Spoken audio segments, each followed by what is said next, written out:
Então, começamos sim, na verdade, também até uma certa forma, assim, com um pouquinho de humor, né? Desculpe um pouco a Mona Lisa. Tem que pedir desculpas, né? Mas isso, claro, né, foi tirado da internet. Porque nós podemos pensar, começando, né, essa ideia de que fazer tirar um selfie é fácil. Construir um selfie, nem tanto. Então, começando justamente, o processo da construção de si é como construir uma casa, começa pelas fundações para depois erguer as paredes. Os alicerces dependem dos cuidados recebidos na tenra infância, quando o ego corporal vai se formar. Isso é só para a gente ter logo esse ponto de partida, o que seria construir justamente um self. Bom, então, dando a partida aqui em relação a Freud, é só essa breve citação, inclusive só esse slide, mas é porque eu achei importante, para que vocês possam, né, entender o fio da meada, que Freud ele vai afirmar, e é muito interessante isso, porque isso é de 1914, do Introdução ao Narcisismo, quando ele vai dizer que o ego ele ainda não existe no princípio, veja. E ele deixa bem claro, né, logo nessa época, e ainda nessa época, em 1914, que ele diz, olha, com o id, ele vem pronto. A gente nasce com o id, que são as pulsões libidinais, e isso está pronto. Mas o ego não. Ele diz, o ser humano ele tem em potencial, claro, a capacidade de construir um ego, mas ele não vem pronto. E ele vai dizer mais, né? Isso eu estou até aqui repetindo. O id está formado no nascimento, enquanto o ego depende do objeto para desenvolver-se. E essa afirmação essa última já é de 1923, essa é até bem mais conhecida, que todos que trabalham dentro dessa ideia de corpo e psicanálise sempre citam muito, que é a citação que Freud faz, que o ego é, antes de tudo, um ego corporal. Só que hoje, com esses autores que eu vou depois enumerar para vocês, a gente sabe que essa afirmação, que é de 23, ela é ainda, além de ser fundamental, ela ainda é uma fonte de pesquisa muito importante. Porque não é só uma mera, assim, como se fosse, o ego, antes de tudo, um ego corporal. Ele vai dizer que para se tornar um ego psíquico, é preciso primeiro construir o tal do ego corporal. E esse caminho que é o caminho que a gente sabe que Freud não pôde desenvolver, também não podia desenvolver tudo, e ele então vai deixar só essa pista. Nesse texto de 23, ainda é interessante porque tem um nome, eu não posso começar a falar de Freud, eu não paro mais, ótimo, porque ainda sou fã até hoje, né? Esse texto de 23, na nota de pé de página, ele vai dizer assim, olha, é na pele que o ego aprende o psíquico, mais ou menos dessa forma. Ele vai dizer, é na superfície da pele que, por conta do contato de qualquer objeto que você coloque, que você tem essa sensação do dentro e do fora, ele vai dizer, é na pele, a pele seria a projeção mental, ao contrário, o ego é a projeção mental da superfície do corpo.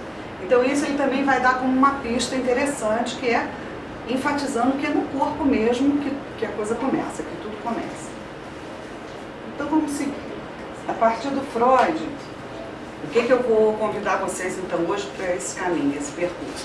Para nós chegarmos às adições e para a gente ver que interessante que é a contribuição aí sim dos autores contemporâneos, vou dizer logo quais são. Esses autores que são contemporâneos, e que eu tive ainda a sorte até de estar próximo de alguns deles, na verdade, Fédidat, né, Pierre Fédidat, na maioria são autores franceses, uma certa dor no coração pelo que está acontecendo, depois a gente pode comentar um pouco, porque tem até algumas relações que a gente pode fazer depois. Fédidat, Pierre Fédidat, nós temos Júlia Kristeva, Didier Anzier, esses dois já faleceram, Anzier e Fédidat. Anzier também com Eupélia uma contribuição enorme. E temos atualmente Geneviève Agui, que é uma francesa, que eu vou falar também um pouco depois dela, mas em conjunto são autores, não citei o Winnicott, mas o Winnicott está embutido aí, claro, também. Mas são autores que estão voltados para essa questão, do como é que se constrói então esse tal de ego corporal. E por que isso tem relação com as adições, que é o que nos interessa hoje à noite aqui? Então vamos lendo aqui, o eu corporal. Olha, a primeira etapa é se assegurar que seu próprio corpo não dissolve, não explode nem despenca, porque essas são as angústias que o bebê sente e que ameaçam a sua existência. Precisa se sentir envelopado por sua pele e pelos cuidados que recebe para garantir que tem um eu corporal de início. Então veja, é importante pensar que essas angústias, que são angústias humanas e presentes na vida, mas principalmente na primeira etapa, que a gente chama de etapa mais precoce do bebê, porque antes mesmo de ter linguagem, ou melhor, bem antes de ter linguagem, ele tem sensações. E as sensações não são só agradáveis. Durante algum tempo, se pensava, mesmo na psicanálise, que as sensações eram sempre mais agradáveis e que o bebê era sua majestade o bebê, que ele estava envolvido por coisas muito, vamos dizer, boas, mas hoje se sabe, pelas pesquisas de observação de bebês e também de crianças autistas, que é também outra fonte de informação muito grande, principalmente dessas autoras da Ag e a Tushing, que é uma inglesa, que eu também falei. O que acontece? Na verdade, eles tiveram a confirmação de que existem ao menos, ou principalmente, 3 angústias básicas que são corporais. Então essas angústias, aqui eu tenho algumas alunas que vêm estudando comigo, já sabem de cor, né? Quando a gente pergunta quais são as 3 angústias, liquefação, que seria essa sensação de derramamento. Tem também a angústia de explosão, que seria quando o bebê fica cheio de gases, ele fica sentindo que ele pode explodir. E também a queda sem fim. A queda sem fim, o Winnicott trabalhou muito com essa ideia. O Winnicott trabalhou muito também com essa ideia da queda sem fim, que seria justamente achar que você pode, em algum momento, achar o seu bebê, sentir que ele pode despencar. Então, por isso coloquei ali, dissolve, explode e despenca. Essas 3, em resumo, a gente pode imaginar que aflição que o bebê vive, que angústia é tão, que o Winnicott chamava de angústias impensáveis, né? A nomeação que ele dá. Mas então, o que seria então exatamente esse começo de eu corporal? Vai ser um processo que Freud deixou só a pista, mas que esses autores vão trabalhar melhor, que é como é que eu vou conseguir ter a certeza, ou adquirir cada vez mais a certeza, de que eu continuo existindo, apesar dessas angústias. Como é que meu corpo vai garantir que a minha pele, que o conjunto do meu corpo segura minhas vísceras, meus sangues, porque nós somos... os fluidos corporais, os fluidos líquidos, nós somos muito mais líquidos do que qualquer coisa, tem isso também. Então não é só a questão de que veio da água, também veio da água, né? Veio lá do útero abissal da água, mas nós temos também muitos líquidos corporais. Então vejam, eu vou seguir para não estender, porque a gente também ter tempo. Bom, geralmente as artes plásticas nos ajudam muito, e um dos artistas que tem sido para mim muito de apoio e inspiração é o Francis Bacon. Claro que não foi uma descoberta minha, foi o Anzier, Didier Anzier, esse francês com uma obra muito importante, que disse que o Bacon, que era justamente aquele artista irlandês, era alcoólatra, tinha toda uma situação complexa, mas ele conseguiu retratar. Não está muito bom a imagem, não está mais ou menos, mas eu trouxe também o livro aqui. O Francis Bacon, ele conseguiu retratar justamente essa experiência de liquefação. Vocês viram que os corpos, eles estão, isso é um tríptico, ele, assim, resumidamente, ele trabalhava com essa ideia de trípticos, que eram 3 quadros falando da mesma coisa, só que com imagens diferentes.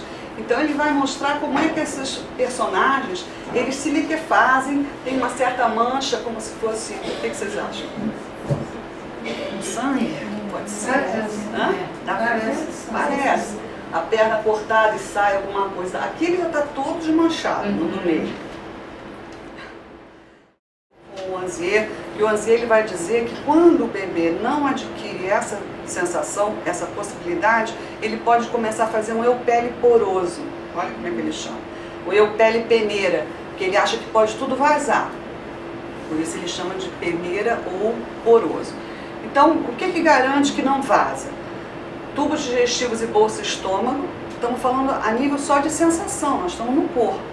Coluna vertebral também, já vimos aí na imagem do Bacon. A coluna, ela vai garantir um eixo que, aí a Genevieve Agg tem um artigo que foi premiado, um artigo muito elogiado dela, que ela diz que a coluna, ela solda as 2 metades do corpo. Ela é uma soldadura das 2 metades do corpo. Então, nesse artigo, o bebê e a mãe, as 2 metades do corpo, ela teve isso confirmado por conta de crianças autistas que apareciam no consultório com uma hemiplegia autística e não tinham nenhuma falha, nenhuma disfunção neurológica.